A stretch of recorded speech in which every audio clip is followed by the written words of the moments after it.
राधा स्वामी जी, मेरा नाम राजन है और ये मेरा पहला व्लॉग है। कृपया सपोर्ट कीजिए और अपना प्यार बनाए रखें। चलिए अब व्लॉग शुरू करते हैं। 31 मई 2026 को राधा स्वामी सत्संग ब्यास में आयोजित सत्संग का यह मेरा अनुभव रहा, जो मेरे जीवन के सबसे अविस्मरणीय और शांतिपूर्ण पलों में से एक था। इस पावन दिन की शुरुआत डेरे में गूंजते रूहानी शब्दों और गुरुमुखों के साथ हुई, जिसने मन को एक नई आध्यात्मिक ऊर्जा और दिव्यता प्रदान की। जैसे ही आप डेरा ब्यास के अंदर कदम रखते हैं, शहर की भाग दौड़ और शोर शराबा मानो कहीं पीछे छूट जाता है। यहाँ का अनुशासन और साफ सफाई वाकई देखने लायक है। इतने बड़े आश्रम में आपको हर तरफ शांति और हरियाली मिलेगी। यहाँ कई लोग सत्संग सुनने के लिए आते हैं। यह जगह सिर्फ एक आश्रम नहीं, बल्कि खुद से जुड़ने और सुकून पाने का एक माध्यम है। सत्संग शुरू होते ही बाबा जी ने कहा कि यह संसार हमारा असली घर नहीं है। जो कुछ भी हम यहाँ देख रहे हैं वह अस्थायी और नाशवान है। ये वचन पुस्तक जीवत मरिये भवजल तरी से लिए गए हैं।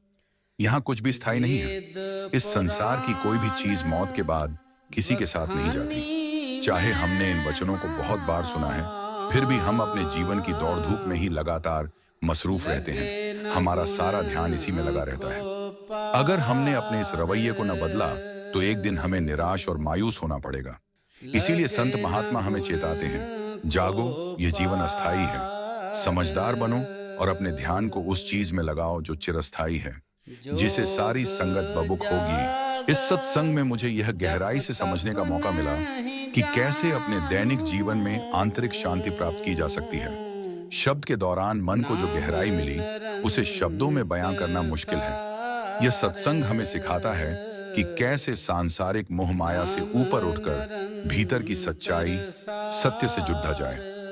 सत्संग के बाद हुए सवाल जवाब सत्र ने संगत के कई संदेहों और व्यावहारिक जीवन की समस्याओं का बहुत ही सरल और सटीक समाधान किया।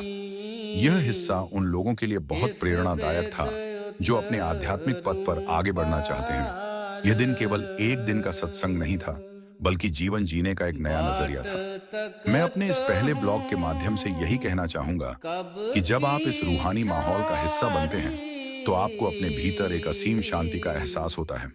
राधा स्वामी जी। सत्संग समाप्त होने के बाद बाबा जी ने संगत को कार दर्शन दिए।